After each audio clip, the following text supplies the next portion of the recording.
Flight Atlas Airlines 2847 to Los Angeles sits gleaming on the tarmac, its silver fuselage reflecting the early light like polished armor. Inside the aircraft, Captain Robert Sterling adjusts his gold-striped epaulets and checks his watch with the precision of a man who has commanded the skies for 20 years. Sterling prides himself on running a tight ship. Every passenger in their proper place, every protocol followed to the letter. He surveys the first-class cabin with satisfaction, 12 leather seats arranged in perfect symmetry, champagne flutes gleaming under recessed lighting, everything exactly as it should be. This is his domain, his kingdom at 35,000 feet, where his word is absolute law. That's when she appears. A young black girl, no more than 15, steps into the first-class cabin wearing a faded blue hoodie and worn jeans. She moves with quiet confidence, checking her phone as she searches for her seat, oblivious to the storm brewing in Captain Sterling's mind. Sterling's jaw tightens, his eyes narrow as he takes in her appearance from head to toe. The casual clothing that screams teenager, the youthful face unmarked by the stress lines of expensive living, the simple sneakers that have seen better days. In his mind, everything about her screams, doesn't belong here. "Hey, kid." Sterling's voice cuts through the quiet murmur of pre-flight preparations like a blade through silk. His tone carries the authority of 2 decades in aviation, sharp enough to make nearby passengers look up from their newspapers and phones. The first-class cabin, moments before filled with the comfortable sounds of settling passengers, falls into an expectant hush. "You're definitely in the wrong section. Economy is that way." He gestures dismissively toward the back of the aircraft, his movement theatrical enough to ensure every passenger witnesses his assertion of control. Sterling has played this scene before. Confused passengers, honest mistakes, gentle corrections, but something about this situation feels different to him, more personal, more important to get right. Zola Shaw stops mid-step, turning to face the captain with calm, dark eyes that seem to hold depths far beyond her 15 years. There's no panic in her expression, no embarrassment at being called out publicly. Instead, she simply reaches into her backpack with deliberate care and pulls out her boarding pass, extending it towards Sterling with a polite smile that never wavers. "I believe this is my seat, sir." 1A, she says, her voice clear and respectful. The politeness in her tone somehow makes Sterling more irritated, as if her composure is a challenge to his authority. Sterling snatches the boarding pass from her small hands with unnecessary force, his weathered fingers examining it with theatrical skepticism. He holds it up to the overhead lights, squints at the print through reading glasses he pulls from his shirt pocket, and shakes his head slowly. The performance is deliberate, designed to humiliate, to make her feel small and out of place. Several first-class passengers crane their necks to watch the unfolding drama. Their breakfast conversations forgotten, smartphones discreetly emerging from purses and jacket pockets. "Nice try, little girl." Sterling's voice drips with condescension as he waves the boarding pass in the air like evidence in a courtroom. His audience of passengers watches with growing discomfort, sensing they're witnessing something that crosses the line from professional duty into personal cruelty. "Did you print this at home? Maybe use some fancy computer software? These fake tickets are getting more sophisticated every day." Without warning, he tears the pass cleanly in half, the sound echoing through the cabin like a gunshot. The torn pieces flutter to the floor between them, a visual representation of his complete dismissal of her right to be there. "Security!" Zola's composure never wavers, though something flickers in her eyes. Not fear, but a kind of sad recognition. She's seen this before, perhaps not directed at her personally, but she knows the script by heart. The assumptions, the escalation, the way authority figures can turn a simple situation into a public humiliation when they decide someone doesn't belong. "Sir, I can show you my confirmation email and my parents' permission letter for unaccompanied minor travel," she says, reaching for her phone with the same calm deliberation she's maintained throughout. Her voice carries no anger, no defensiveness, just patience tinged with disappointment. "Right," Sterling laughs, the sound harsh and grating, echoing off the cabin walls. He turns to address the watching passengers as if Zola is part of an elaborate joke they're all sharing, a performer seeking applause for his comedy routine. Like they'd send a child to evaluate professional airline service. What's next? Are you going to tell me you're writing a book report on first-class travel? The passengers shift uncomfortably in their leather seats. This has gone far beyond a simple misunderstanding. They can feel the hostility radiating from Sterling. See the way he's transformed a routine situation into something ugly and personal. Several begin recording discreetly, instinctively understanding they're witnessing something significant.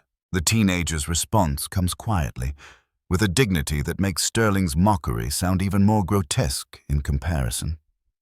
Actually, sir, I am conducting a customer service evaluation for my school project. It's about how different demographics are treated in professional settings, particularly in industries that cater to affluent customers.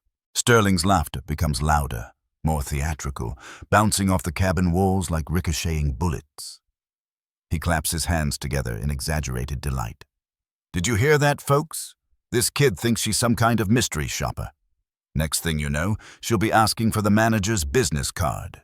His voice rises with each word, carrying to every corner of the first-class cabin and beyond. Flight attendants in the galley pause their preparations to listen. Passengers in premium economy stretch to hear what's causing the commotion. Sterling is creating exactly the kind of scene that airlines spend millions trying to avoid, but he's too caught up in his performance to notice. Jessica Williams, the lead flight attendant, emerges from the galley where she's been preparing the pre-flight service. She's worked this route for 8 years, flown with Sterling dozens of times, learned to read the warning signs of his moods. Something about this situation makes her stomach clench with anxiety. She's seen him be difficult before, demanding, occasionally rude to passengers he considers beneath his standards. But this feels different, more personal, more dangerous. She approaches cautiously, her professional smile firmly in place, years of training helping her navigate between passenger service and crew hierarchy. Captain Sterling, Jessica's voice is carefully neutral, carrying the respect his position demands while hinting at concern. Perhaps we should check with ground operations before making any final decisions about seating arrangements. I've been flying for 20 years. Sterling's interruption is explosive, his face reddening as he whirls toward Jessica with fury that makes her take an involuntary step backward. Spittle flies from his lips as he continues his tirade, his voice rising to levels that make passengers wince. 20 years.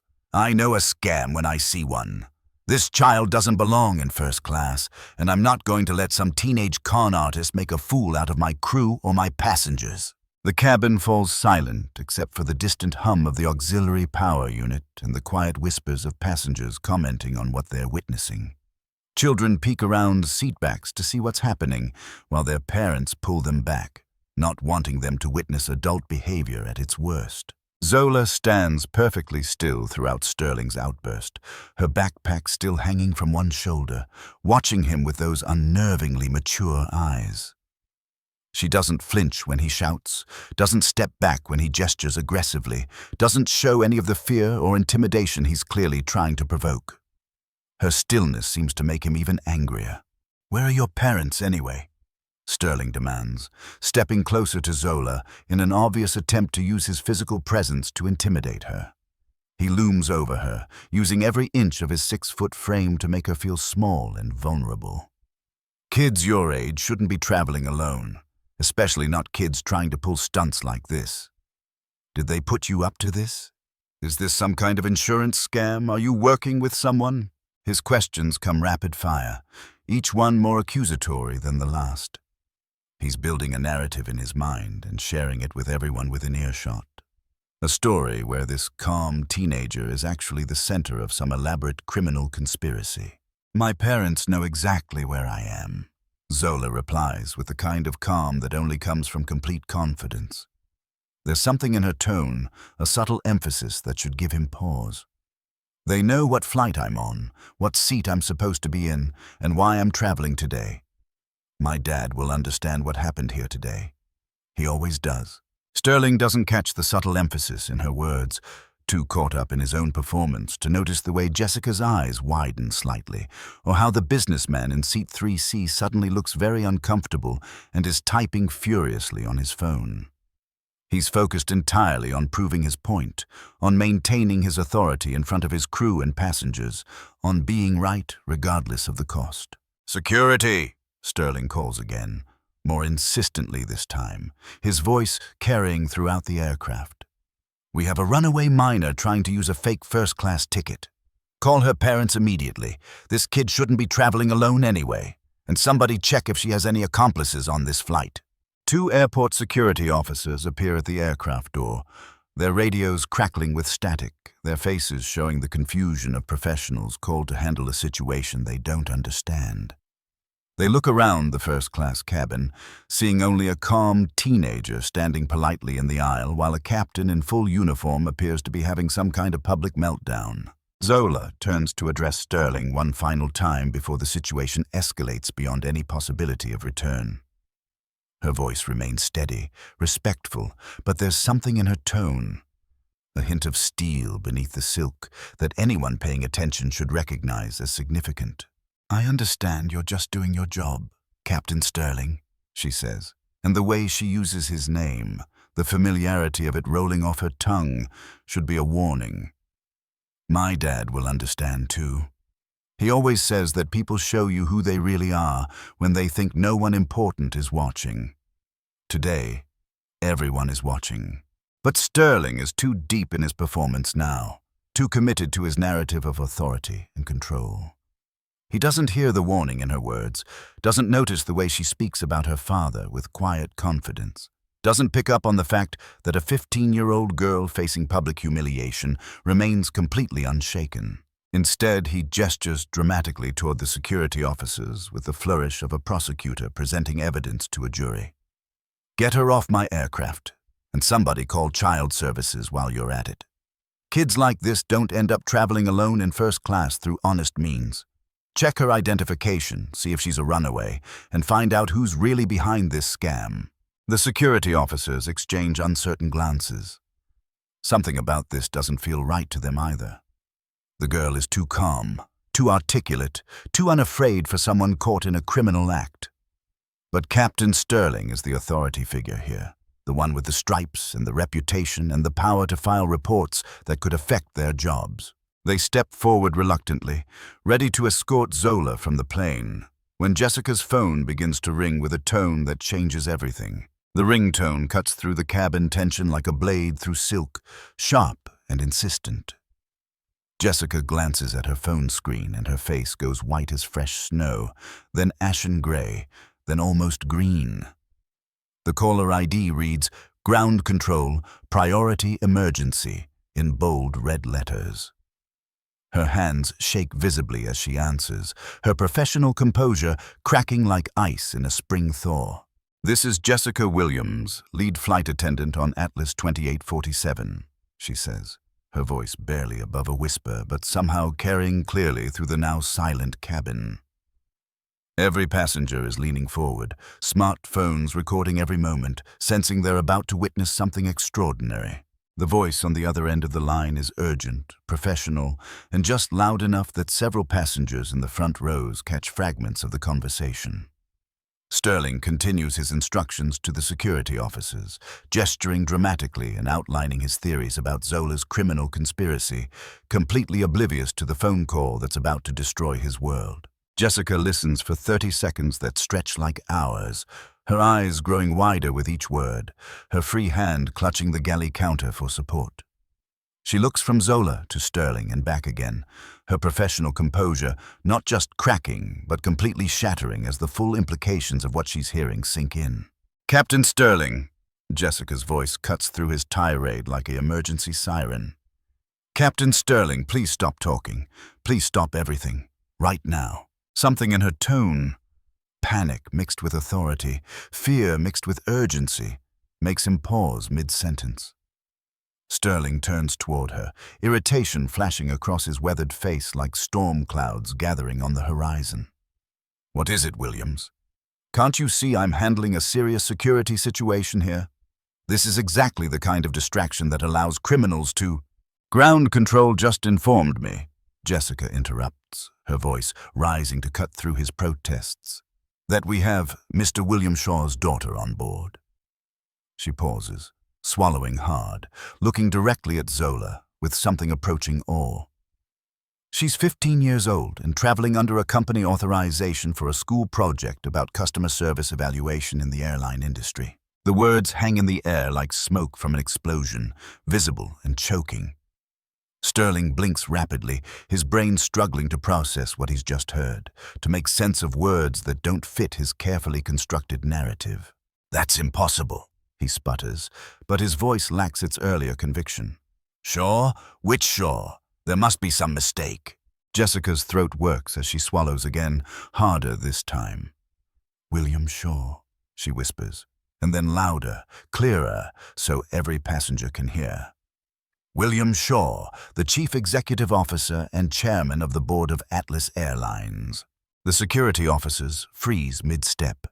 Several passengers gasp audibly, hands flying to cover their mouths. The businessman in 3C drops his phone. Children ask their parents what's happening while adults struggle to explain something they're still processing themselves. Sterling's face cycles through confusion, disbelief, and the first creeping tendrils of fear. His mouth opens and closes silently, like a fish pulled from water. His brain unable to form words that make sense of this new reality. That's ridiculous, Sterling manages to say, but the words come out weak and uncertain. Where is she then? If the CEO's daughter is on this plane, where? His eyes drift toward Zola, and for the first time in this entire encounter, he really looks at her. Zola stands exactly where she has throughout the entire ordeal. Backpack on shoulder, torn boarding pass fragments scattered at her feet like confetti from a celebration gone wrong. But now, Sterling sees something he missed before. The quiet confidence that never wavered, the way she never seemed truly afraid, the casual mention of her father, the familiarity with which she used his name, the careful way she documented everything on her phone. "Hi, Captain Sterling," Zola says, her voice carrying the same polite tone she's maintained throughout the ordeal, but now there's something else underneath it. Not triumph, not revenge, but a kind of sad satisfaction at proving a point she never wanted to have to make. "I'm Zola Shaw. I'm 15 years old, and yes, William Shaw, the CEO and chairman of Atlas Airlines, is my father." She pauses, letting the words sink in, watching Sterling's face drain of color like water flowing from a broken dam. "This whole incident has been part of my school project studying discrimination in customer service environments. My hypothesis was that young people, particularly young black people, would face different treatment based on assumptions about their economic status and right to occupy premium spaces. I'm sad to say my hypothesis has been thoroughly confirmed. The cabin erupts in controlled chaos. Passengers begin talking all at once, some laughing nervously, others expressing outrage at what they've witnessed. Smartphones emerge everywhere, passengers frantically typing and posting to social media platforms, hashtags already forming in real time. Zola Shaw and #Atlas Airlines begin trending within minutes. Sterling's face drains of all color until he looks like a man who's seen his own ghost. His hands begin to tremble as the full magnitude of what he's done crashes over him like a tsunami of consequences. He's just publicly humiliated, discriminated against, and attempted to have removed from the aircraft the teenage daughter of his boss. The man who controls his paycheck, his pension, his benefits, his entire career and financial future. I didn't, Sterling stammers, his earlier authority evaporating like morning mist in desert sun. She didn't look like... How was I supposed to know? She's just a kid. She was dressed like a teenager? Zola asks quietly. Like a normal 15-year-old girl traveling to Los Angeles? Like someone who doesn't fit your idea of what a first-class passenger should look like? Zola pulls out her phone with the casual gesture of any teenager, but the number she dials makes Sterling's knees go weak and his stomach drop toward his shoes. The phone rings once, twice, and then connects. "Hi, Dad," she says clearly. her voice carrying to every corner of the now silent cabin, every word being recorded by dozens of smartphones. I'm here on Flight Atlas 2847. I think my school report about customer service discrimination is going to be very comprehensive. Through the phone's speaker, just loud enough for nearby passengers to hear, comes a deep male voice, touched with concern and growing anger. "What happened, sweetheart? Tell me everything." "Well," Zola says, glancing at Sterling, who looks like he might faint, collapse, or both. "Captain Sterling here just tore up my boarding pass in front of everyone. Called security to have me removed from the plane, accused me of creating fake tickets and insurance fraud, suggested calling child services, told everyone in first class that kids like me don't end up in first class through honest means, and implied that I might be part of some criminal conspiracy." The silence that follows could be cut with a knife and served at dinner. Even the aircraft's background hum seems to quiet, as if the plane itself is holding its breath. "He also," Zola continues with the thoroughness of a good student documenting her research, "refused to look at my confirmation email, dismissed my explanation about the school project, made several assumptions based on my appearance and age, and created a public spectacle that I'm sure is already being shared across social media." "Put me on speaker, Zola." William Shaw's voice carries the unmistakable tone of a man accustomed to being obeyed, a voice that has commanded boardrooms and directed corporate strategy for decades. "And someone get me a video connection to that aircraft immediately." Jessica scrambles to comply, her hands shaking as she activates the aircraft's communication system with fumbling fingers. Within moments, the cabin's main display screen flickers to life, showing the interior of what's clearly the executive boardroom of Atlas Airlines. William Shaw appears on screen, a distinguished black man in his 50s, wearing a perfectly tailored navy suit, sitting at the head of a polished conference table. Behind him, the Atlas Airlines logo looms large on the wall, along with awards and commendations from 23 years of industry leadership. His expression is controlled, but his eyes burn with quiet fury. Sterling looks up at the screen and sees his career ending in real time, playing out in high definition for everyone to witness. "Captain Sterling." William Shaw's voice fills the cabin with quiet authority that makes Sterling's earlier shouting seem like a child's tantrum in comparison. "In 23 years of running this airline, in 4 decades of working in the aviation industry, I have never been more disgusted by an employee's behavior." Sterling tries to shrink into invisibility, but there's nowhere to hide in the confined space of the aircraft cabin. "You just discriminated against a child, my child, based solely on her appearance, her age, and your own personal prejudices. You humiliated a 15-year-old girl in front of a cabin full of passengers, destroyed her boarding pass like a piece of trash, and called security to have her removed from an aircraft that her family's company owns." "Sir, I can explain," Sterling begins desperately, his voice cracking like an adolescent's. "No." Shaw cuts him off with absolute finality. "You cannot explain treating a 15-year-old girl like a criminal because she didn't fit your narrow idea of what a first-class passenger should look like. There is no explanation that makes sense, no justification that holds water, no excuse that I want to hear." The passengers watch in fascination and growing satisfaction as justice unfolds before their eyes in real time. Several are recording the entire exchange, already planning where to post this unprecedented example of instant karma and corporate accountability. "I didn't know who she was," Sterling protests, his voice rising to a desperate whine. "She's just a kid. How was I supposed to know she was your daughter?" "Exactly," Shaw replies, his voice growing colder with each word. "She's a child, Captain Sterling.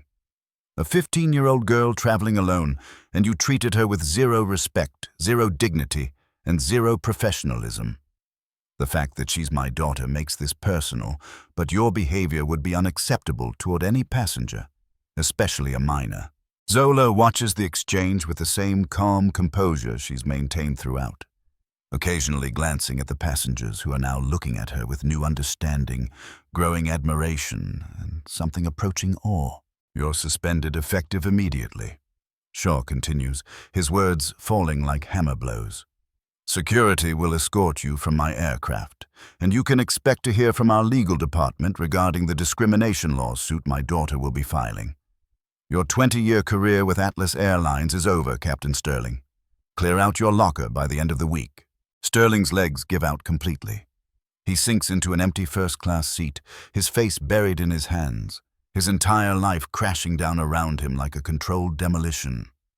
"Please, Mr. Shaw, I have a mortgage, kids in college, retirement plans. I'll lose everything."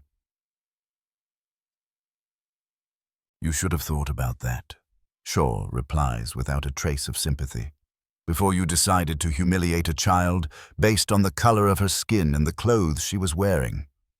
Actions have consequences, Captain Sterling. Today you learn that lesson in the most public way possible. The airport security officers who came to remove Zola now find themselves in the surreal position of escorting Captain Sterling off the aircraft instead. The irony is not lost on anyone, least of all the passengers who break into spontaneous applause as Sterling shuffles down the aisle in complete defeat, his captain's stripes looking more like prison bars than symbols of authority. His 20-year career ends with a walk of shame recorded by dozens of smartphones, destined to become a viral video that will follow him for the rest of his professional life. Jessica Williams steps forward, her professional composure finally fully restored now that the crisis has reached its resolution. Years of customer service training kick in as she addresses Zola with the respect and dignity that should have been shown from the beginning. "Miss Shaw," she says formally, her voice carrying clearly through the cabin. "On behalf of Atlas Airlines and every employee who witnessed this inexcusable behavior, I want to personally apologize for Captain Sterling's treatment of you today. Your experience was completely unacceptable and does not represent the values our company strives to uphold." Zola nods graciously, accepting the apology with the same mature dignity she's shown throughout the ordeal. "Thank you, Miss Williams. I noticed that you tried to intervene when things started escalating. That took courage, especially given the hierarchy on an aircraft. I'll make sure to include that in my report. Not everyone stood by and did nothing." William Shaw's face still dominates the cabin screen, and his expression softens noticeably as he watches his daughter handle the situation with grace that would impress seasoned diplomats and corporate executives twice her age. "Zola, sweetheart," he says, his voice gentler now but still carrying clearly throughout the cabin. "Are you comfortable continuing with the flight to complete your project, or would you prefer to come home? I can have the corporate jet ready within the hour." "I'd like to complete the project, Dad," Zola replies thoughtfully. "This experience has given me more material than I could have hoped for, though not in the way I expected. Besides, I think the real story is just beginning. The incident itself is only part of what I'm studying. How companies respond to discrimination is equally important." Shaw nods approvingly, pride evident in his expression. "That's my girl, always thinking 3 steps ahead." He turns his attention back to the cabin full of passengers, his voice returning to its executive tone. "Ladies and gentlemen, I want to personally address what you've witnessed today. My daughter Zola is indeed conducting a legitimate school project about customer service evaluation with our full knowledge, support, and authorization. What happened here represents exactly the kind of discrimination that my company stands firmly against." He pauses, letting his words sink in, making eye contact through the camera with passengers throughout the cabin. Effective immediately, Atlas Airlines will be implementing several major changes to ensure this never happens again. First, we're establishing mandatory discrimination and bias training for all employees, not just a one-time seminar that people sleep through, but ongoing education that will be required for continued employment and advancement within our company. The passengers listen intently, many still recording, recognizing they're witnessing corporate accountability in real time, something increasingly rare in an age of corporate public relations spin. Second, Shaw continues, we're creating a youth advisory board consisting of travelers between the ages of 13 and 18. They'll help us understand and address the unique challenges young passengers face when traveling alone. My daughter will chair this board, and we'll be recruiting members from diverse backgrounds across the country. Zola smiles at this announcement. It's clear this idea didn't emerge from thin air.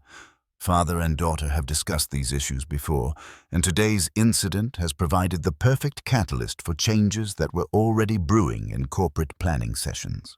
Third, we're establishing a zero-tolerance policy for discrimination of any kind. Any employee found guilty of discriminatory behavior toward passengers will face immediate termination, regardless of their seniority, performance history, or position within the company. No exceptions, no second chances, no appeals. Jessica steps forward again, her voice stronger now. Mr. Shaw, if I may, I've worked for this company for 8 years, and I've seen situations similar to this before, though never quite this extreme. Many of us in customer-facing positions have wanted to speak up when we've witnessed unfair treatment, but we've felt constrained by hierarchy and worried about challenging authority figures like captains or senior management. That changes today, Shaw replies firmly. We're implementing a mandatory reporting system with full whistleblower protection for employees who report discriminatory behavior. Any employee who faces retaliation for reporting discrimination will see the perpetrator terminated immediately. He pauses, consulting notes that someone has handed him off screen. Jessica, based on your professionalism during this incident, your 8 years of exemplary service, and your willingness to speak up about systemic problems, I'm promoting you to Director of Customer Service Training, effective immediately. You'll oversee the implementation of all our new anti-discrimination policies and report directly to the executive team. The announcement draws another round of applause from passengers. Jessica's eyes fill with tears. She's just received the promotion she's worked toward for years, earned through her integrity in an impossible situation. Zola raises her hand like the high school student she is, drawing chuckles from passengers who are beginning to see her as both the mature advocate she's proven herself to be and the teenager she actually is. Dad, I'd like to make a suggestion for the new policies. Of course, sweetheart. You have the floor. I think every Atlas Airlines flight should have anonymous comment cards specifically asking about discrimination or unfair treatment. And I think the responses should go directly to you and the executive team, not just to customer service departments that might have incentives to minimize complaints. Sometimes people don't report discrimination because they assume no one with real power will ever see their complaint. Shaw beams with pride that's visible even through the video connection. Brilliant suggestion. Consider it implemented within 60 days. We'll also publish quarterly reports on discrimination complaints and our responses, because transparency breeds accountability. The mood in the cabin has completely transformed. What began as an ugly incident of discrimination has become a masterclass in corporate responsibility and systemic change. Passengers are no longer just witnesses, they are participants in a historic moment of institutional accountability. Now, Shaw says, his tone lightening slightly, I understand this delay and the distressing incident you've witnessed has inconvenienced and upset all of you. Every passenger on this flight will receive a full refund for their ticket, plus a voucher for a future first-class round-trip flight anywhere Atlas Airlines travels internationally. Consider it our apology for what you had to witness and our thanks for your patience during this important moment. The cabin erupts in cheers and applause. What started as an ordinary flight has become an unforgettable experience that passengers will talk about for years to come. A story they'll share at dinner parties and family gatherings as an example of justice served and corporate accountability done right. Captain Martinez, Sterling's replacement, boards the aircraft with efficient professionalism. She's a Latina woman in her 40s with 25 years of flight experience, and her first act is to personally welcome Zola aboard and ensure she has everything she needs for a comfortable flight. Miss Shaw, Captain Martinez says warmly, it's an honor to have you aboard. I've heard about your project, and I think what you're doing is incredibly important. If you need anything during the flight, anything at all, please don't hesitate to ask. As the aircraft finally pushes back from the gate, 2 hours late but carrying a cabin full of passengers who wouldn't trade this experience for an on-time departure, Zola settles into seat 1A with her notebook, ready to document the most important case study of her young academic career. The video footage from the incident, recorded by multiple passengers from different angles, is already going viral across every social media platform imaginable. Zola Shaw, #Atlas Airlines. Justice and #teenager stands up trend worldwide within hours. News outlets from CNN to the BBC pick up the story, praising both Zola's composure and her father's swift, decisive response to workplace discrimination. But the real victory isn't in the viral videos or international news coverage. It's in the systematic changes that will protect future passengers from experiencing what Zola endured.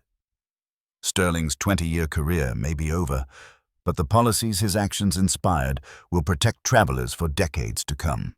As Flight Atlas 28-47 cruises at 35,000 feet above the American heartland, Zola Shaw puts the finishing touches on what will become one of the most impactful high school projects in educational history. Her notebook is filled with detailed observations, precise timestamps, direct quotes, and witness contact information that will form the backbone of a presentation that will eventually be studied in business schools, sociology programs, and corporate training seminars across the country. The other passengers have settled into their seats, but the conversations continue throughout the cabin in hushed, respectful tones. People are sharing their own stories of discrimination, discussing the changes they've witnessed in real time, and expressing hope that Zola's experience represents a genuine turning point in how service industries address bias and prejudice. An elderly white businessman in seat 2C approaches Zola during the flight, his face showing the kind of thoughtful contemplation that comes from serious self-reflection. "Miss Shaw," he says quietly, "I've been traveling for business for 30 years, and I've seen incidents similar to what happened to you more times than I care to admit. I'm ashamed to say I usually just looked the other way, told myself it wasn't my business, convinced myself that speaking up wouldn't make a difference." He pauses, gathering his thoughts. "Watching you handle that situation with such dignity, seeing you turn a moment of discrimination into an opportunity for systematic change, it's fundamentally altered how I'll respond when I witness injustice in the future. You've shown me that silence makes us complicit." Zola looks up from her notebook and smiles with warmth that transforms her face from serious student to typical teenager. "Thank you for saying that, sir. But the real change happens when people like you decide to speak up the next time you see someone being treated unfairly. You have influence and respectability that maybe the victim doesn't have in that moment. Use it. Your voice might be the one that matters most." The man nods thoughtfully and returns to his seat, clearly processing her words and their implications for his future behavior. It's a conversation happening throughout the cabin in various forms, as passengers reflect on their own roles as bystanders and witnesses to injustice. Captain Martinez makes an announcement as they begin their descent into Los Angeles, the California coastline visible through the windows like a golden promise of new beginnings. "Ladies and gentlemen, this is your captain speaking. As we prepare for landing, I want to acknowledge that today's flight has been unlike any other in my 25-year career.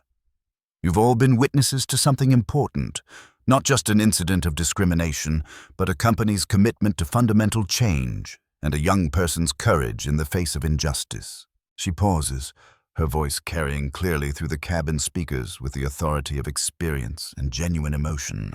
"Miss Zola Shaw, if you're listening, you've shown more grace, intelligence, and strength today than many adults could muster in similar circumstances. Your school project has already created changes that will benefit travelers for generations to come. Thank you for your courage, your dignity, and your refusal to be silenced or diminished."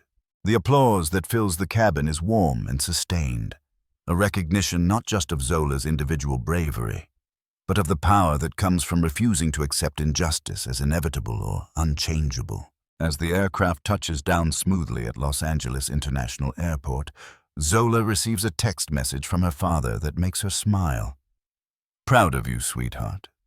The board of directors has called an emergency meeting for tomorrow morning to discuss implementing your suggestions company-wide.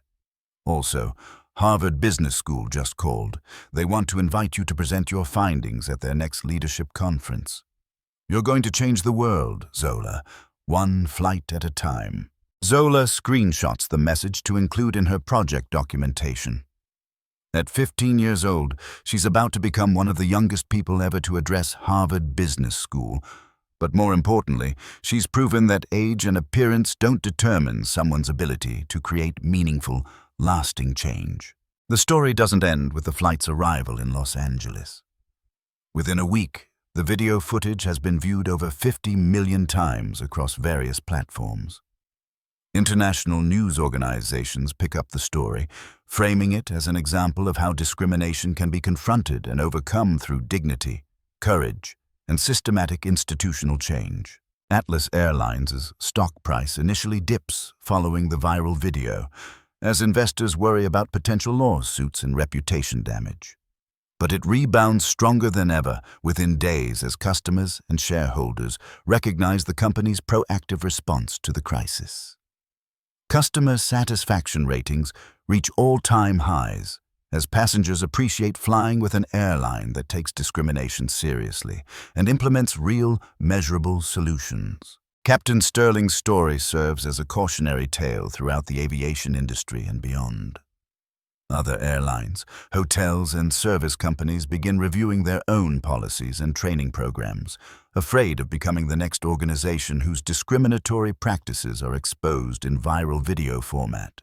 But Sterling himself, after losing his job and facing a discrimination lawsuit, eventually undergoes a profound personal transformation. His fall from grace leads to genuine self-reflection, therapy, and a commitment to understanding and addressing his own biases. Within 2 years, he becomes an advocate for anti-bias training in the transportation industry, sharing his story as an example of how unconscious prejudice can destroy careers and harm innocent people. It's a redemption arc that Zola herself supports, believing deeply in people's capacity to learn, grow, and change. Zola's school project receives the highest grade in her teacher's 30-year career and wins state and national competitions for student research. But the real victory is measured in policy changes that extend far beyond Atlas Airlines. The company's new discrimination reporting system receives over 3,000 reports in its first year, leading to corrective actions that improve experiences for countless passengers. The Youth Advisory Board that Zola chairs becomes a model replicated by airlines, hotels, and service companies worldwide. Young people who have traditionally been dismissed or overlooked in customer service situations finally have a voice in shaping policies that affect them directly. Today, 2 years after the incident that changed her life, Zola Shaw is a senior in high school, already accepted to multiple Ivy League universities with full scholarships for academic achievement and social impact. She continues to chair the Youth Advisory Board and has expanded her advocacy work to address discrimination in retail, hospitality, and public transportation. Her message to young people facing discrimination remains simple but powerful. Don't let anyone make you feel like you don't belong somewhere because of how you look, how old you are, or where you come from. Document everything, stay calm, maintain your dignity, and remember that respect is something no one can take away from you unless you give it to them. Your voice matters, your presence matters, and your right to equal treatment is non-negotiable. The broader lesson of Zola's story resonates far beyond the airline industry. In an age of viral videos and social media accountability, her experience proves that discrimination rarely stays hidden for long, and companies that fail to address bias proactively will face consequences in the court of public opinion and the marketplace. But perhaps the most important takeaway is that systemic change is possible when individuals have the courage to stand up for what's right, when companies choose accountability over defensiveness, and when communities come together to support justice over convenience. Zola Shaw's name is now synonymous with grace under pressure and the power of individual action to create institutional change. Her story continues to inspire young people around the world to believe that their voices matter, that discrimination can be overcome, and that sometimes the most powerful response to hatred and prejudice is simply refusing to be diminished by it. The flight that began with discrimination and humiliation ended with justice, hope, and systematic change. Proof that even at 35,000 feet, the arc of the moral universe can bend toward justice when brave people decide to make it so. One confrontation at a time, one policy change at a time, one young voice at a time.